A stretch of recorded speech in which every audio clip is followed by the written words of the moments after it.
Hello and welcome to the Recreation to Recreation podcast, the show where we explore the stories of people who have turned the activity that they love into positive change for our world.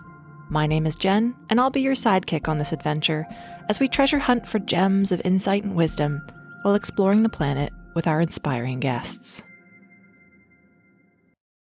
Our adventure today will take us from a circumnavigation of the Southern Ocean to the islands of the Pacific Northwest, where we'll be meeting up with Eric Loss to explore his world of sailing, solitude, and lifelong learning.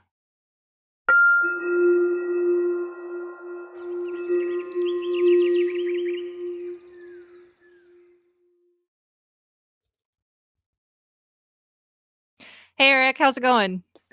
Good morning, Jen. How's it going? Pretty good.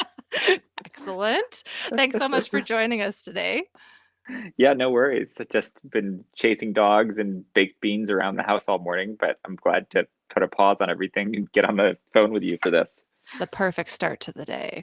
So, obviously, you just actually set the scene, which is perfect. But before we get stuck into my weird and wonderful questions, I'm wondering if you could just tell us where you are and what it's like there. Just get us situated in your world other than beans and dogs. Yeah, so I am just outside of the town of Friday Harbor on San Juan Island in Washington State. We are sort of about 2 hours north of Seattle, right on the Canadian border. And you can only get here by boat, either ferry or your own boat. And today it is sort of gray and surprisingly warm. It's about 50 Fahrenheit and lightly drizzling. So it's a lovely Pacific Northwest winter day. Perfect. So, I'm going to start with some weird questions that really have nothing to do with anything, but should hopefully just, set the tone for the rest of the interview. All right. Well, I've got to say, I think my answer to all of your questions is going to be a tiny hippopotamus. So let's go. Okay, perfect. Cake or pie?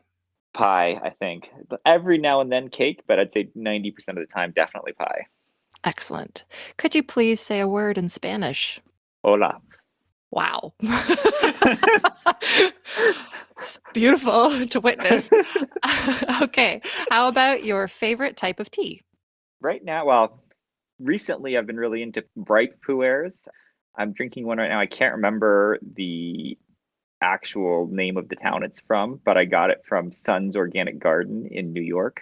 Lovely tea store that I got connected to from when my brother lived in New York, and it is quite nice.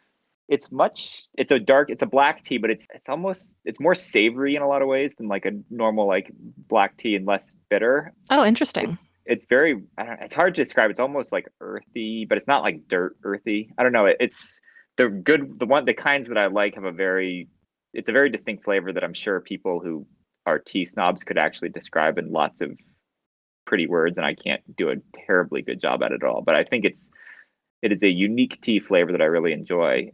And it's also kind of cool because the tea generally you can steep it multiple times. So like I've been steeping the same leaves now for like 3 or 4 cups this morning, and it's still each version, gets changes a little bit every time you do it, but it still tastes pretty darn good, which is Oh, something you nice. can't really do generally with like, most black teas or green teas and things. Hmm.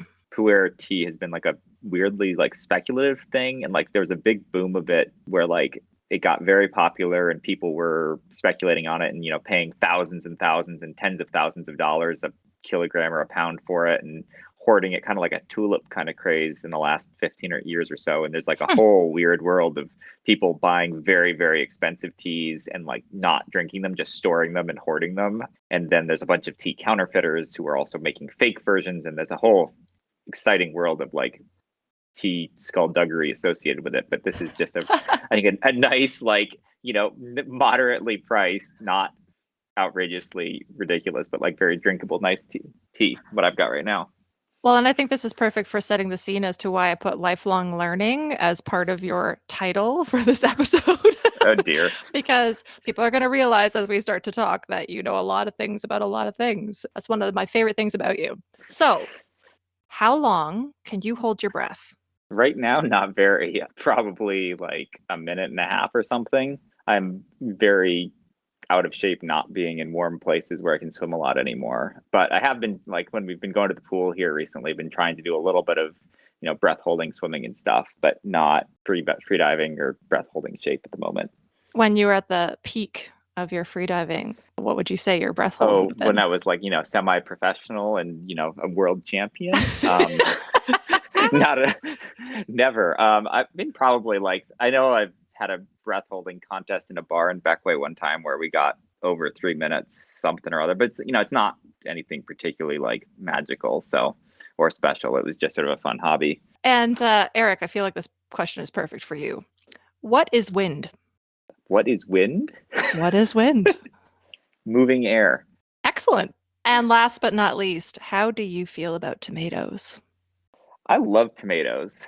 There's a lot of really bad tomatoes out there, which are sort of not really worthy of the name and should probably be shunned. And I know that your fellow countrymen often are sort of soured on tomatoes, and it is rare to meet a Canadian who does truly like tomatoes because they've so rarely been exposed to high quality tomatoes. But I think tomatoes are a wonderful fruit, and you should try and get your hands on the best tomatoes you can. Them's fighting words. You might have problems with people in Ontario.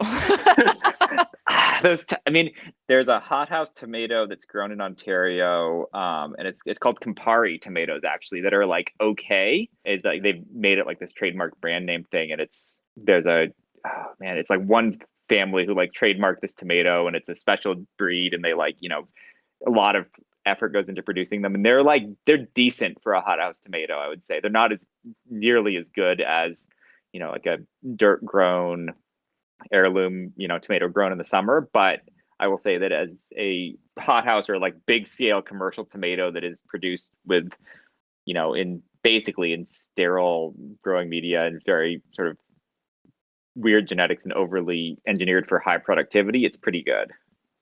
So I think we can safely say this is like a confession episode where we just found out that Eric is a tomato snob.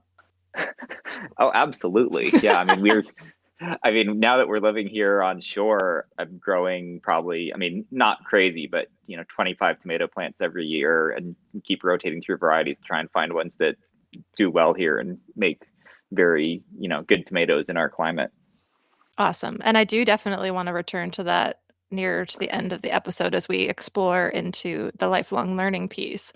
But for now, Eric, we are going to delve back in time. And I would love to know, how did life all begin for you? Where were you? What was it like being you when you think about being a kid? So I guess I grew up in Southern California. From a very early age, I guess depending on who you start, I got involved in boats and sailing. And there's about 3 different origin stories that my parents like to tell at family gatherings when they've had, a glass of wine and are like, "Oh, do you remember that time?" And I'm like, "Yes, I've heard the story before." But we'll see which one it is. One of them involving like a motorboat at a family reunion on the Mississippi River. One of them involving like desperate jealousy against an older cousin when my grandpa took him out for a birthday sale or something. And I think there's probably another version of it too that is equally something to his family history that my parents would love to tell you about, but I can't honestly remember very well. But I guess throughout sort of my childhood, I did all sorts of things, and I had to do swim team and played soccer and played t-ball and all this sort of standard like growing up as in the suburbs in Southern California things. Playing the trumpet for 6 months in 3rd grade to the chagrin of everyone within a several mile radius. But I guess one of the sort of things that stuck over the whole time was sailing. I was terrible at t-ball and I hated soccer. And I think the whole world was better served when I stopped playing the trumpet. And, swimming, I was basically told that that I had to keep swimming until like I was the age of 30 or something, or else my parents would disown me. So I sort of very reluctantly continued swimming, but it was under protest for much of my youth. Sailing was the one thing that I enjoyed and was always enthusiastic about going to do. Looking back on it, I fully appreciate the fact that, it was an ongoing thing where my parents were like, "Well, you have to keep swimming until you're faster than your dad." And then they're like, "Well, you have to keep swimming until you're faster than your mom." And then I was in high school and faster than both of them. They're like, "Well, you have to keep swimming because if you don't, you have to take PE." And I was like, "Yeah, that's fair. I don't want to take PE." Swimming it is. Swimming it is. And then so you continued to sail all through high school. Yeah, and sort of I'd always been sort of, did community sailing and it sort of was a kid and it was, I taught sailing actually when I was in high school. I sort of wanted to keep doing it and there's a couple of kids at my school who started a sailing team as like a sport, which is a thing on the coasts, actually quite a bit of the country. And I sort of got involved in that one. That was kind of fun because it was racing and I don't really love it, but it was really a cool sort of like socializing thing. And it also was like sort of cool to learn how to sail better. The other thing that did at that time, I guess, which I guess would have started before high school now that I think about it, probably was getting involved with the Sea Scouts, with a group called Mariners, which is basically like it's like Boy Scouts, but it's co-ed, so girls can be involved, which was nice. And it's with boats instead of doing whatever it is that Boy Scouts do, which I've never quite understood because I never got involved with it. I spent, that became a very sort of defining part of mostly my high school life. We got to the point where like, we had bigger sailboats and, by the time I was graduating high school, I was taking, 35-foot sailboat with 5 or 6 other kids on it on a weekend sailing trip to Catalina, with me sort of being in charge of planning and running the whole thing. And, there's Right. adults along, but they were just there to watch. It was a really well put together program of creating opportunities for high school kids to have real responsibility out in the real world with like real things and not just, sitting around on our bums doing whatever it is that high school kids do. When you think about, high school, we're talking about your sort of recreational activities. When it came to sort of studying and thinking about I say this in inverted commas, what am I going to do when I grow up? Did you think about sailing as a career or were you thinking about Not other things? To be honest, I wasn't thinking about anything as a career. I was a terrible high school student. At least, I mean, I just maybe not the most terrible, but if you talk to my mother, I suspect she would say that I was a trial. Had no concept or foresight or thought about future plans. I think most of my thoughts were focused on either the things I was, doing at the time, current activities, or, trying to complain about how unfair the world was. You know, I probably, I mean, I can't really remember, but I would be unbelievably surprised if I spent more than like 10 minutes over the course of my entire high school career thinking about, a career or a future or anything like that. Basically, you were living in the moment. Oh, yeah, that's a good way to put it. You keep spinning these things positively. I certainly try. But you did go on to go to university. I did, So yeah. what did you end up studying? Computer science. And that was, to be honest, it was sort of a little bit of a continuation of that same living in the moment, as you called it, in that I went to university and, I took a intro to computer science course my freshman year and enjoyed it. And it was relatively easy and got a good grade and fun. I was like, I'll do this as a major because it's something that I'm enjoying doing right now. And sort of by the time I graduated, I was totally done with it and uninterested in like sort of burnt out on it, I guess, and totally uninterested in computer science. But I think, one of the things that came out of that is that I sailed in college, competitively racing there too. And some of the people I met through doing that, I ended up after college, which I graduated in 2008. So like right in the middle of the lovely financial crisis, which if I would have made getting a job hard, even if I had been trying hard to find one, and I wasn't particularly, but ended up after taking like a year after college to go sailing in Europe and bring a sailboat from Europe basically back to the Caribbean with some friends I knew from college. And that was sort of a life, I guess, eye-opening moment as I realized that, met people who were doing this kind of thing for a living and realized that you can go and like there are people out there who are sailing and working on boats all the time, not just, on the weekends or something. Right, for sure. So actually taking that recreation and making a career out of it. With that experience, is that what sort of spurred you on to look at that career? I think at that stage of my life, I was sort of falling from coincidence to coincidence in a lot of Mm. ways. I went after at some point in there, I went and took a captain's license course in Florida. And while the school I was taking it had this little handwritten note on the wall that basically said, "Did you just finish your captain's license and looking for a job? Call us." Perfect. And yeah, I called them, and it turned out to be this company that did basically summer programs, and then for high school kids in the Caribbean, taking them out sailing, and then also had two bigger school ships they would then take college students on year round. So I was like, sure, that sounds like fun, and went and started working for them and got hired to work on the school ships afterwards. So I sort of fell into it in that way, I guess, just from a chance encounter in the sort of dingy waiting room. For sure. A beautiful moment if you reflect back on it, really. Yeah, I like your positive spin. So that was a company called Seamester. So I went and worked for them for a couple of years. And importantly, met someone who's like really integral to your journey in Yeah. life. So yeah. So I met Shanley, who is now my wife.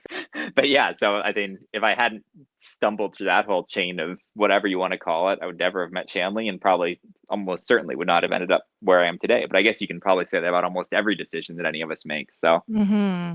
And so, with regards to the timing, I happen to know that you met Shanley pretty soon before you were planning this big expedition, what we're going to talk about today, which was your solo circumnavigation of the Southern Ocean, which is like a thing. If you look at the grand scheme of things that people can do, what other way to say it? You sort of say that you were like falling into things and things were kind of just rolling and you were going with it. At what point within that did you say, well, I want to do this? I mean, you're right. It was all that same time period. I met Shanley. She came on to semester as a student on one of the longer semester trips. And then she liked it so much that she then came back to sort of work for the company or volunteer for the company in the shipyard, and then was going to sail across the Atlantic on one of the other boats that I happened to also be involved on. And sort of while she was there, volunteering in the shipyard, we started sort of, I guess, involved with each other. And because she was then going to be sailing across the Atlantic, the company had sort of a very strict, like, no relationships policy. They were basically like, hey, you can't be dating this girl because, you guys are about to go this transatlantic trip. There was some sort of internal politicking going on where the boat that we were going to be going across the Atlantic on, the first mate on that boat really had thought that he was going to be promoted to captain. And then they just sort of parachuted me in on top of it. So he was very upset about that. And it got kind of ugly and messy. And I think in that whole kerfuffle, if you will, I think that's where I sort of came up with this idea of going to sail around the world, almost as sort of like in some ways it is sort of one of the first distinctive decisions, I guess, I see that I made that was not just sort of following coincidences. Mm-hmm. And I sort of decided to do that in a lot of ways as a sort of a reset button on what felt at the time like my life kind of falling apart. Interesting. And what I love, and we're going to talk a little bit about this, is that you did write a book about it and you had a blog, but the book is called Loss at Sea, which I have always found really entertaining. So LOSS. That's my last name. But now that I talking to you about what led up to it, it actually gives a lot of context. If you were to look at that title, I needed this time to just go away and do my thing for a while. I think it's an interesting lens to have on if you're like reading about any of that stuff I wrote back then, because I was like, at the time I was very sort of aware of it. And I think in that like writing I was doing, I don't think I ever really like mentioned much in the way of details or addressed some of those issues beforehand, but sort of it was always present in my head. Thank you for being vulnerable on here, to say that Yeah. stuff, right? Because I think it's important for people to hear. Look from the outside looking in at your career. It's just I'm living the dream, right? It's just really important for people to realize it's not a straight line and it does get brushed over. And that's something that I want to pick away at with this podcast, to say like it's okay for things to be a mess Yeah. sometimes, and you will figure it out. I will put links in the show notes if you do want to have a look at the blogspot. It is still live, svodyssey.blogspot.com. And you can actually get Eric's book on Amazon, a Kindle version called Loss at Sea, a solo circumnavigation. So definitely check that out. But one of the things that really struck me when I looked at your summary, it talked about, going on this sailing trip, going alone for, it says, 9 months. The last line you say, he faced external perils and physical challenges throughout his voyage, but the real voyage was within. And Bum, bum, but bum. yeah, boom, boom, boom. And to me, this really talks about solitude. It's something that I've certainly been exploring in the last few years, and I've grown to love it now, but there have definitely been times in my life where I actively did not seek it, right?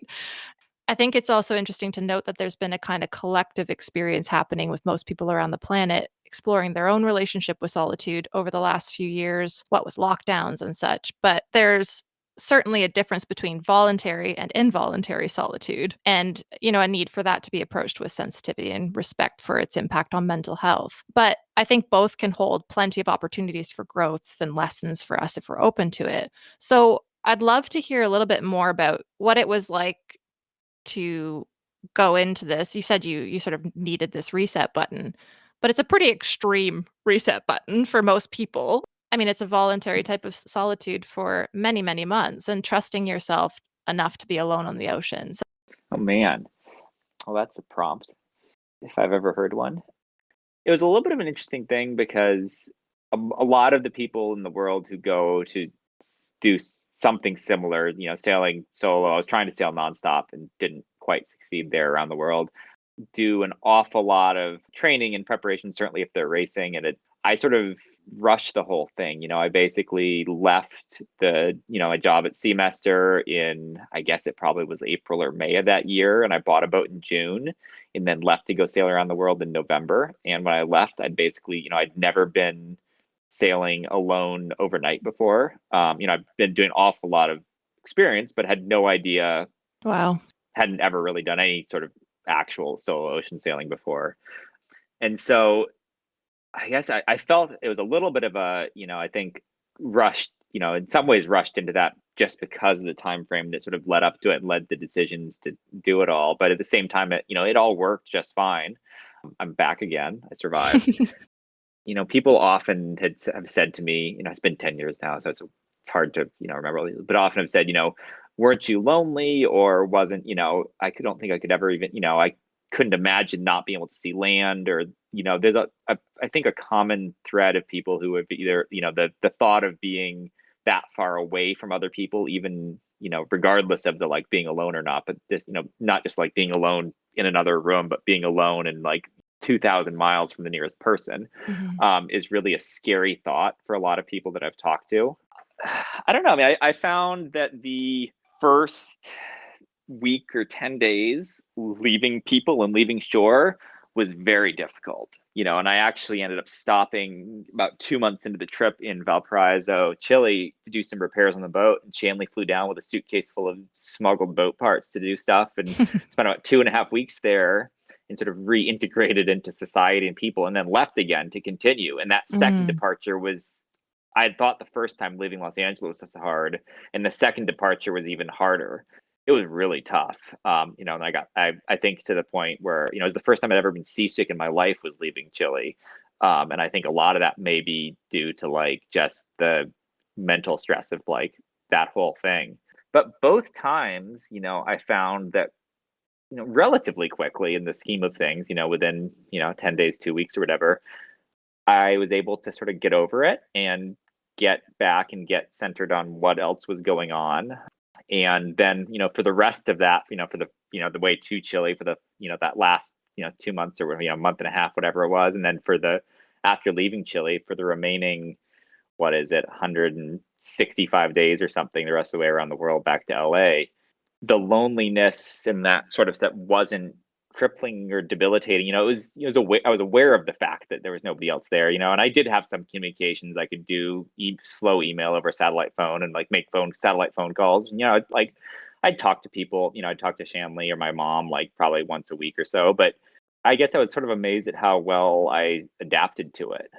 And that was one of the things that's interesting about it. And it was also with that trip, I guess I came out of it is that you're entirely self-sufficient. And so if something went wrong, like there wasn't anybody else to turn to for help. And so Right. it really, I guess, sort of drove home the fact that, I could accomplish things. And, I was when I started, I guess I was in a place in my life where I was feeling a little bit beaten down and like had sort of screwed up, fairly significantly with what had been a pretty cool job and this and that. And like came out of it in some ways, I think it was a lot more self-confidence because sort of I basically proved to myself that I was able to, go be alone for 8 months and deal with everything that happened along the way. Absolutely. And if you reflect back on it, what are your favorite memories? Favorite or like just any? I mean, there's a couple Any. memories that are, I mean, I've got some memories that aren't favorite, but they stand out for Perfect. sure. I want those ones.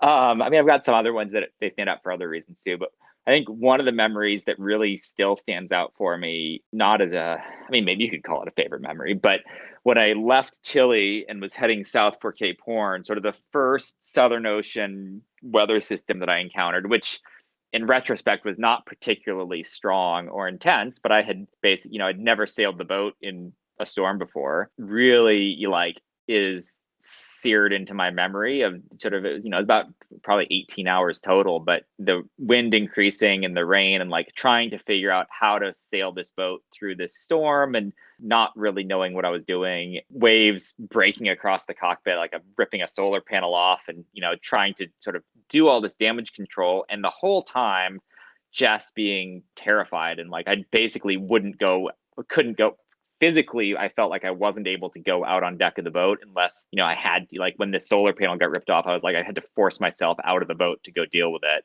and Mhm. then went straight back down below, climbed back into my sleeping bag, and I ended up, once sort of the boat was, I'd finally sort of gotten myself to a point where I thought it was sorted out. I basically went and lay in my sleeping bag for 15 hours. And I was like, I can't go on deck. I can't look. I can't see. I just want to turn off. And, everything was wet and the wave knocked the boat down because I didn't know what I was doing. So like there was stuff Mhm. everywhere all over the inside of the boat. And then sort of, waking up the next morning and it was calm-ish and the boat was just sort of sitting there and everything was dripping and pissing condensation, and going up on deck and like being like, oh, I survived. The boat survived. That actually wasn't so bad. It adds a whole nother dynamic to the phrase weathering the storm. Yeah. So I guess that's one memory that's really stuck in my head from the trip. Another image, I guess, is actually not that much later. It would have been on Valentine's Day, actually. So not that much after this little storm incident, was rounding Cape Horn, where it Mm. basically had just sailed through a probably similar intensity of storm system as the one that I'd sort of just talked about, which has terrified me, and been totally fine and survived, and like starting to figure out how to sail the boat. And waking up to still windy and white caps, and like it's just sort of this beautiful post frontal day in the Southern Ocean with big clouds of sort of rain clouds of squalls coming like booming past and snowing and sleeting and then disappearing, and it being bright sunny again, and the ocean is just wind whipped but not scary, just sort of like big and smooth and beautiful. And Mhm. all along the northern horizon that day, after I saw it past Cape Horn at dawn, and then just the whole day as these little snow squalls are blowing over the top of me, looking and up north and seeing the like mountain ranges of Tierra del Fuego poking up over the horizon, just these Wow. snow-capped mountains, and that like they would disappear in a cloud and then reappear again, and then that night they all just recede over the horizon, and the next morning woke up and it was nothing but ocean again, and then I didn't see land again for I don't know how many days until I got to, I guess it probably would have been Tasmania. What a rare viewpoint for seeing such a famous landscape. Yeah. A burning question would be, as you started to experience more storms and other sort of challenges, did you find that it was getting easier, or was it always still the same level of challenge, but your recovery time was better? That's a good question. I mean, it got easier as things developed. I figured out how to sail the boat in various conditions, especially later in the trip as I was getting across the Indian Ocean and then into the South Pacific, mostly across the Indian, to be honest. It was getting later in the season. I was getting more tired and worn down, and the weather was getting worse. The storms that early on would have been petrifying were just sort of normal everyday occurrences for that kind of weather. And in hindsight, the weather that very first storm hit me with was not very special or intense. Systems got stronger. I got, I think, knocked down twice more across the Indian and put the mast underwater. So like the recovery time certainly got quicker. There was still every now and then there were moments where, like I can't go outside right now, like, where you felt sort of that petrifying fear. But I Mhm. feel like instead of it being, for 15 hours, it would be for a minute or 2 minutes and be like, all right, I've got to go deal with this shit. Then you just go and function. And so fast forward a little bit and we're back on land. I think when people go on these big adventures and they have these expeditions and these experiences, there's kind of this expectation from people on land who are following along that when you get back, it's like this great big celebration. And I would love to know, what was that like coming back to land and the process of that last day? Thinking on it, it was actually, it was a little bit slow because I was sailing and I wanted to finish the trip sailing as much of it as I could. And coming back into Southern California, the wind all dies at night. So I spent my last night basically just drifting around off Catalina Island, off like the west side of Catalina Island. Got, a decent amount of sleep because there was no boats out there. And then the, breeze filled in and I sailed into shore.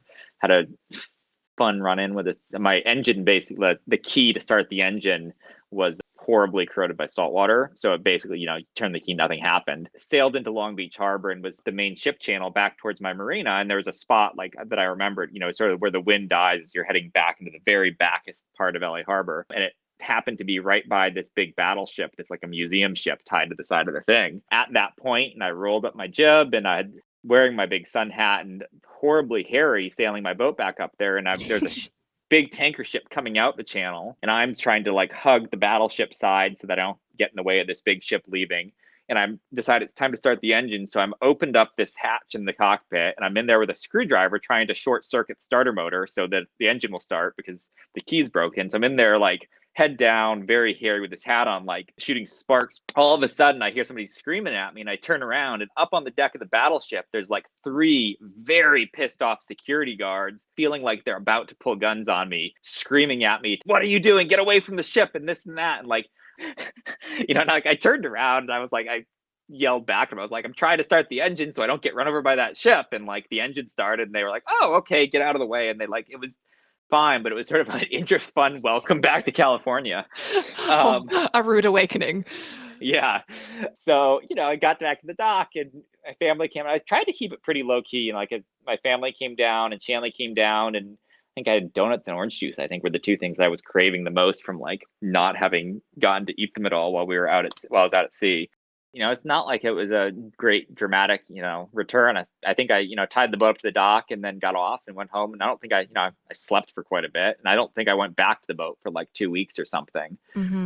Just, done.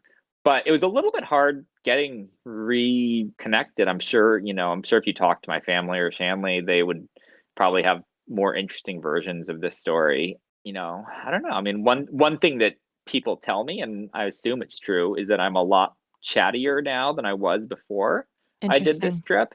I think as a kid, and my memory is that I was not a particularly talkative person. I'm not now, but I talk more, I think. And the other thing I think that helped a lot with this was sort of just the easing back into civilization. Is about a month after I got back, Shanley and I actually had another sailing job. So a friend of a friend had a boat in Tahiti that he needed brought back to Canada. So the 2 of us flew out to Tahiti, got this guy's boat, and then sailed it to Hawaii and then back up to Canada. And that was a really sort of nice way, in some ways, for us to get back reintroduced in person again, and spend some time together. I found it really helpful because it was getting back out in the water and sailing was very familiar because I'd just been doing that, but it was with another person. So I think that really helped with making the reintegration into the world less dramatic. Yeah, imagine coming back and having to go right back to a 9 to 5 or something like that, right? I mean, I think that would have been, I don't, who knows what that would have been, but I think it'd be really hard. And I just wanted to share this with you because I found a really hilarious blog post from 2012 entitled "We Hate Eric Loss." And it was a couple that after meeting you and following your blog during your solo circumnavigation, that they felt compelled to write this post. And it basically said, Eric Loss is an incredible 26-year-old man sailing a 36-foot boat around the world alone. And what did he take from us? Our ability and natural right to feel sorry for ourselves. As soon as things get uncomfortable on our passages, big swell, wind is light, or we're becalmed, things about which we would very much like to whine and take pleasure in a little self-pity, we think of Eric in seas too large to describe or being becalmed for days at a time, alone. Curses, Eric, and thank you. It's fun to kind of look at this and say, you never know who you're inspiring with your trip. And, when you were out on the boat and you were doing this trip and you're obviously doing your blog spot. Did you think then that you were going to turn it into a book, or were you just kind of like, oh, blog spot and then I'll be done? Yeah, kind of. I mean, the blog thing was really more just because I didn't want to have to, I didn't want to be sending an email or a phone call or something every day to family and friends on shore. Sort of was doing that blog mostly just to let everybody else on shore know that I was alive. And then I sort of started enjoying, writing it in a fashion that was more than just, hey, I'm alive. But it really just started as a way of avoiding other forms of communication. What I'd love to look at now is kind of what came next, because you basically went from this round the world trip by yourself. Obviously, you had that time with Shanley doing the boat delivery. And then you guys went on to work for Pangea Explorations. And so going from Solitude on the ocean to basically facilitating hundreds of people every year to go out and be on the ocean. And as much as Pan Explore is obviously about exploration, education, and conservation, it's also a giant social experiment.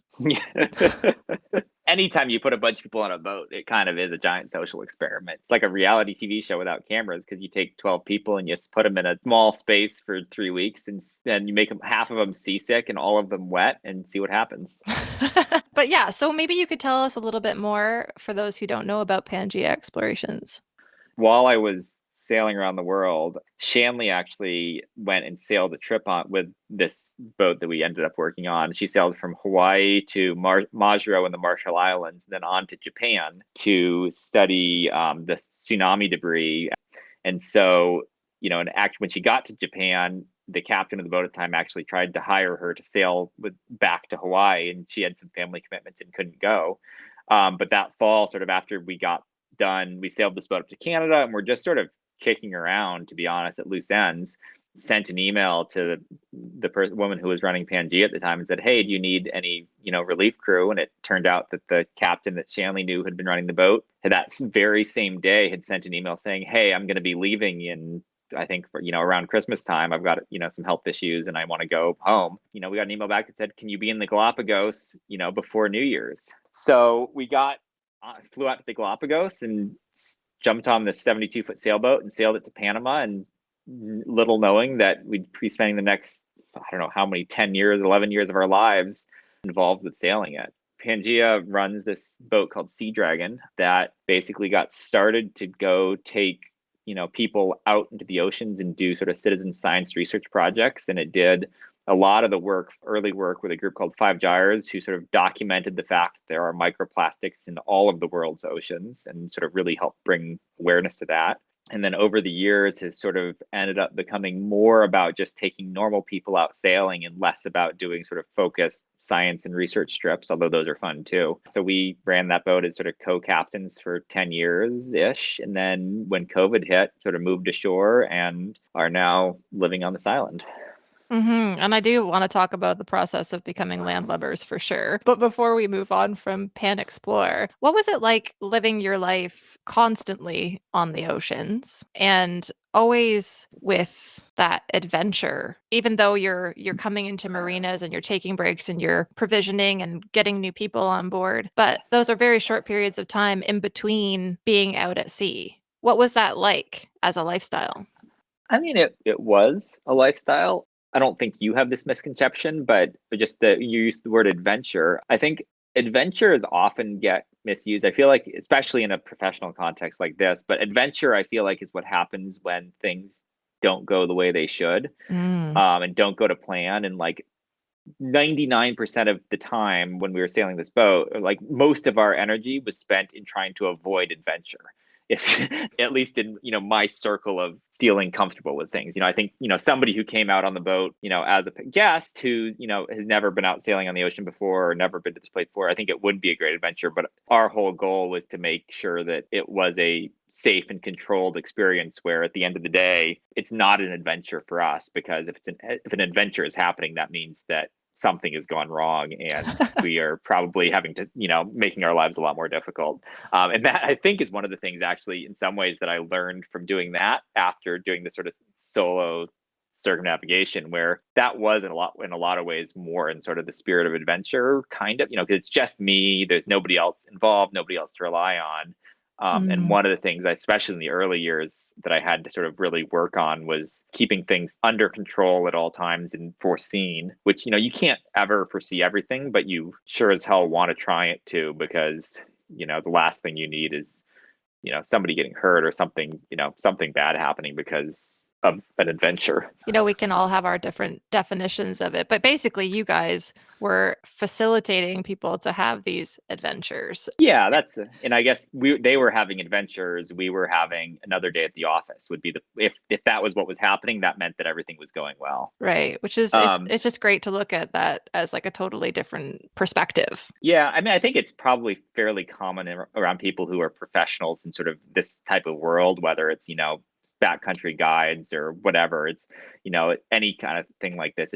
It is the way that probably anybody who's doing a good job of it looks at it. People forget about that, I think, sometimes, because that's not what the sort of the story is that you're going out on when you do one of these things. And but even like when you're going out on your own kind of adventure, I think it's a good mindset in a lot of ways to have, particularly if you like are doing some thought about what the levels of risk are and sort of where your risk tolerances are, and that it's wonderful to go and have a cool experience and an adventure, but at the same time, like trying to make sure that you have the risk management put in place and the many sort of options as possible before you go and do this, that it doesn't spiral out of control and become a YouTube video channel about disaster.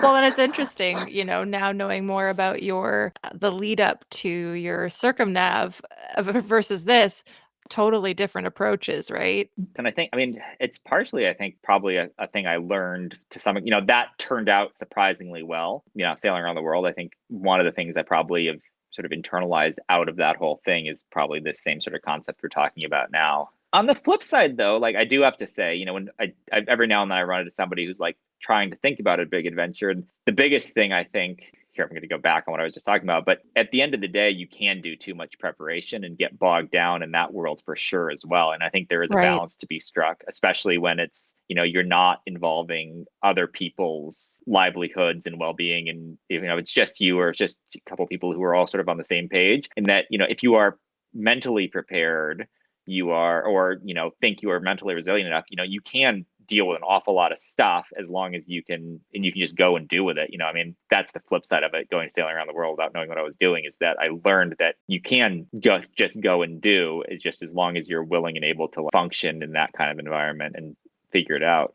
Well, and I think it comes back to just being flexible and Yeah, for sure. flexibility in life. And I mean, we experience these things in our daily life too. It doesn't have to be on some great grand adventure. The flexibility is where the adventure is. If we look Yeah. at, you were saying, as things go wrong is the adventure. Well, it's just life unfolding as it's going Yeah. to. And we can choose to put ourselves in different experiences, or we can choose not to. And that's fine either way, as long as we're open and willing to learn as we go along. And I wanted to speak a little bit to just another misconception of when people look at the sailing lifestyle and they look at, living on a boat. And I know that obviously you and Shanley have your own boat that you have been sailing around. And I'd like to talk about that as well, especially in terms of cold weather sailing. Because I think a lot of people, when they think of sailing, they think of the Caribbean and warm weather and how lovely and luxurious and relaxing. Coconuts filled with rum. But Yeah. the in between,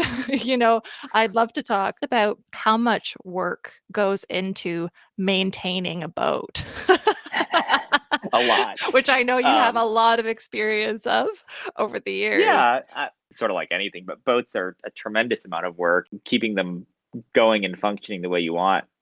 Here's another pick on another like pet topic of mine, but like I think there's an awful lot of people at least in the last 10 years at least, who have sort of gone off on sailing adventures, particularly like with a lot of money and maybe a lot more expensive fancy stuff than they necessarily could handle. And a lot of people's, sailing adventures end up turning into like, this is a joke, but like people, it's real. Going sailing is like fixing your boat in exotic locations. Right.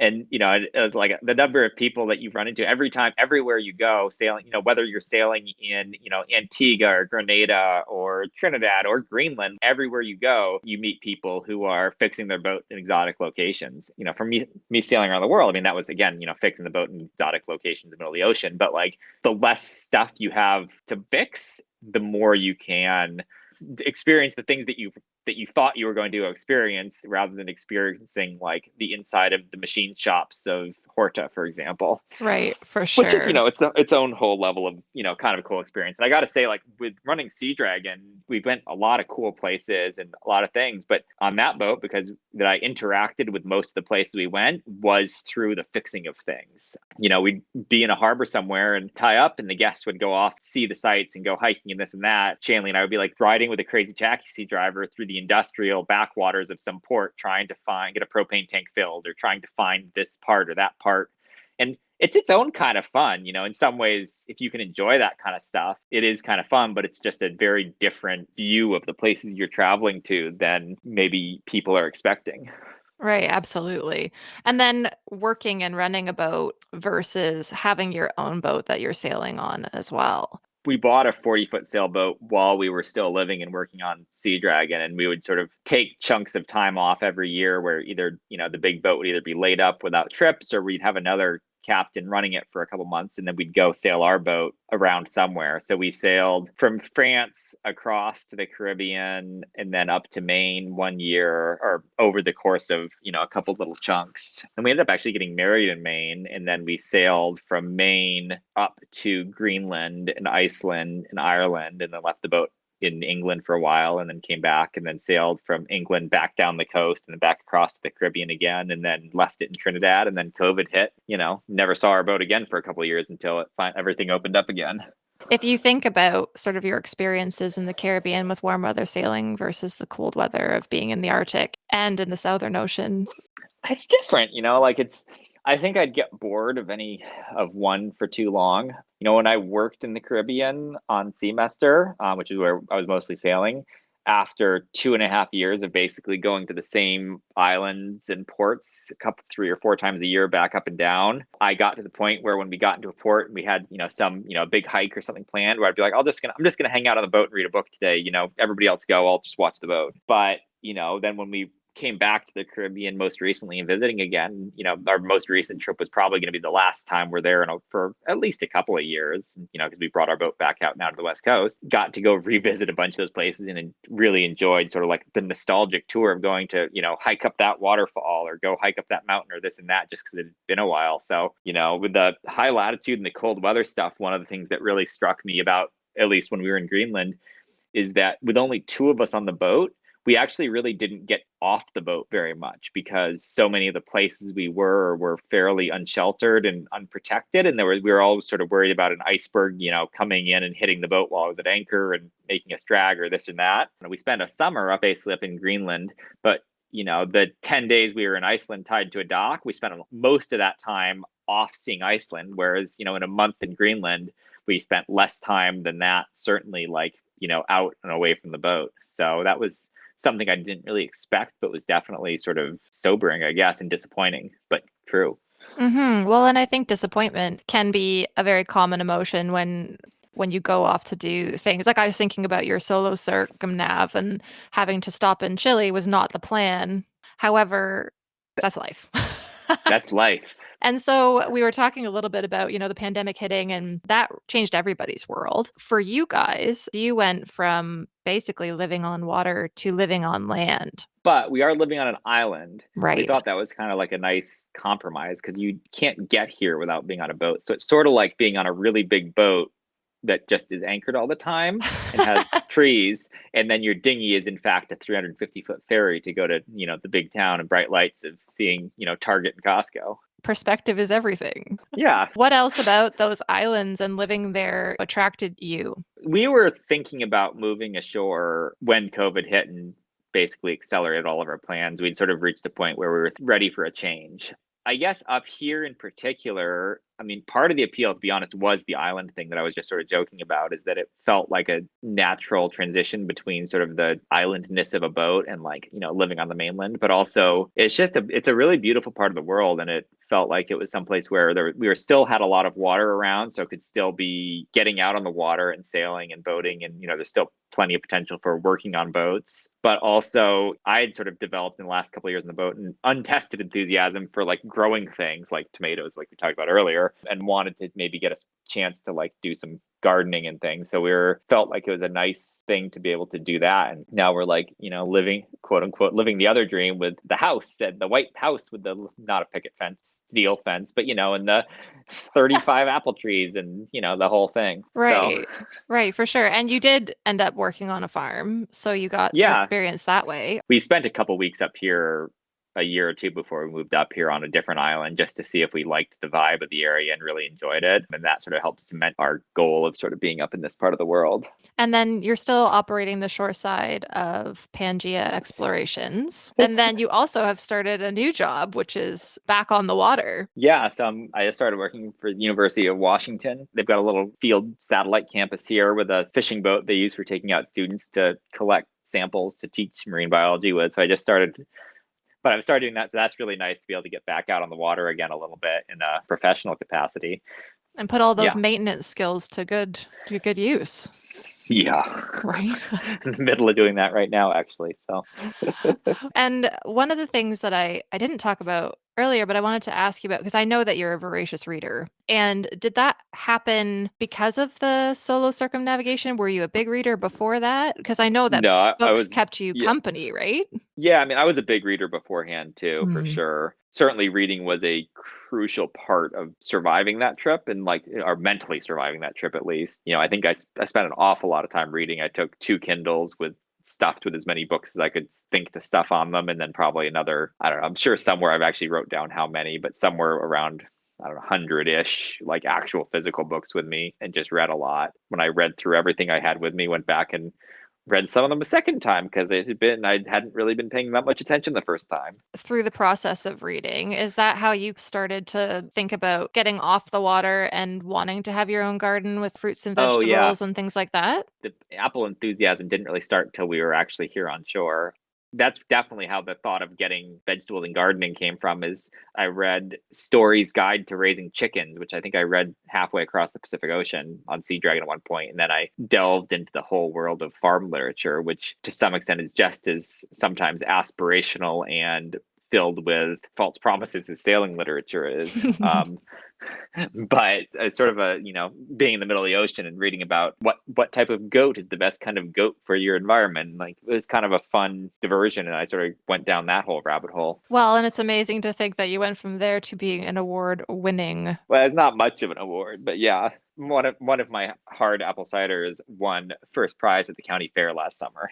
Right. I would say that's a very sort of successful horizontal move in terms of career. Yeah, I mean, there weren't very many competitors, but Well, and I think that it's important to be a lifelong learner, be interested in what you're interested in, and being willing to follow that. And you've obviously been doing that with this move onto the island and having your own garden and working on a farm. I think it's very inspirational to be able to do something like that. And then you're returning to the water too. So you kind of got a nice balance of things now. Yeah, I mean, sometimes I wonder, how much simpler would my life have been if I'd just taken that degree in computer science and been working for the same software company for the last 10 years and, living in a little apartment somewhere and, taking all the tons of extra money I would be making over what I have ever made to go and, travel by airplane or something on weekends or whatever. But I mean, I'm glad I'm not doing that.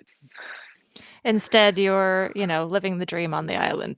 Yeah, I mean, the only time anybody's ever actually said I was living the dream was one time when we were visiting Cleveland on Sea Dragon, and we had tied Sea Dragon up down at the waterfront and went to a baseball game, and we were walking home, and a cop car pulled up next to us and rolled down the window, and one of the police officers leaned out the window and said, "Hey, are you guys the ones from that boat down by the waterfront?" And oh man, what are we getting into now? And I was like, yes. And the guy was like, yeah, you're living the dream. And then they beeped their sirens and raced off. There we go. The Cleveland Police Department says that I am living the dream. Take that away and tuck it in your back pocket for those days where you don't feel that's true. Well, this has been awesome, Eric. Thank you so much. And before we wrap things up, I'd love to talk a little bit about the cause that you chose for our recreation donation this month. So you've chosen the Mariners Sea Scouts. You actually mentioned it earlier in the interview, and you're talking about how you got into sailing and some of those really cool experiences. So maybe you could talk a little bit more about what they do and what our listeners will be supporting when they choose to donate. Yeah. So Sea Scouts in general, I think, like I mentioned it earlier, is sort of a national thing. It's like it's a part of Boy Scouts, but it's co-ed, which I think is really good. And it also boat based rather than cabin in the woods based, I guess. You can see I'm not very I think there's literate value with to that side of both things. for sure. I'm not, no, I mean it is, but it is that's that's one of the differences. Actually, like part of like the Explorer thing. So there's like police scouts and airplane scouts and fire scouts, and it's sort of in Mhm. that arm of the BSA. Mariners is a troop of the Sea Scouts, which I was in when I was in high school. It's based in Dana Point, California. And I think it is the biggest Sea Scout group in the country, and has been for at least 15 or 20 years. It's a very sort of targeted kind of concept. I mean, it only, it's only affecting the people who are in it, but I think it has a huge impact on the kids who do join this group. I mean, I know it certainly had a huge impact on my childhood and youth, and really influential in other kids' lives for like teaching leadership and resiliency through this sort of independence, really through this medium of the sea, which I really love. So I picked that because I guess it's sort of like a giving back to something that really had a strong influence in my early life. Yeah, absolutely. Full circle. And just so that people also know, Pangea Exploration and Sea Dragon are sailing. So expeditions are open for people to sign up. Where is the boat right now? So as we speak, the boat is about a day and a half to 2 days sail east of Oahu on its way to Hawaii from Ensenada. And then they're going to be sailing from there down to Christmas Island, Tahiti, exploring the Central Pacific for the spring. Amazing. So anybody who's looking for a chance to get out on the ocean, definitely check out panexplore.com. Whenever I say it to somebody on the phone, like giving somebody my email address, they almost always hear panexplorer.com, and then they send me emails and I never get them, and I'm going to call them and explain it all. Cool, So it's guys. So leave the R off the end. exactly. Perfect. And if you guys are interested, definitely check out Eric's book, Lost at Sea, and his blog from his circumnavigation, which is svodyssey.blogspot.com. And Eric, I gave you a heads up about this because I'm going to be asking everybody, but we've got one final question. Uh-oh. What do you think is the meaning and or purpose of life, the universe, and everything? I'll give you the quick and simple, easy answer, and I'll say 42. I figured you would. I saw that coming a mile off. Well, thank you so much, Eric. This has been awesome. It's been really wonderful to learn more about your experiences and how things have unfolded for you over the years. So thanks so much for your time. You're welcome, Jen.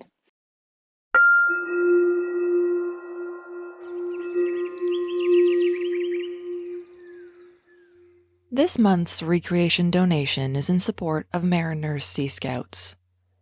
As you now know from exploring with Eric and I in this episode, this charity played a formative role in his life during his high school years. Mariners is a co-ed boating program for young people aged 12 to 18, designed to guide and support participants as they gain experience and confidence on the water.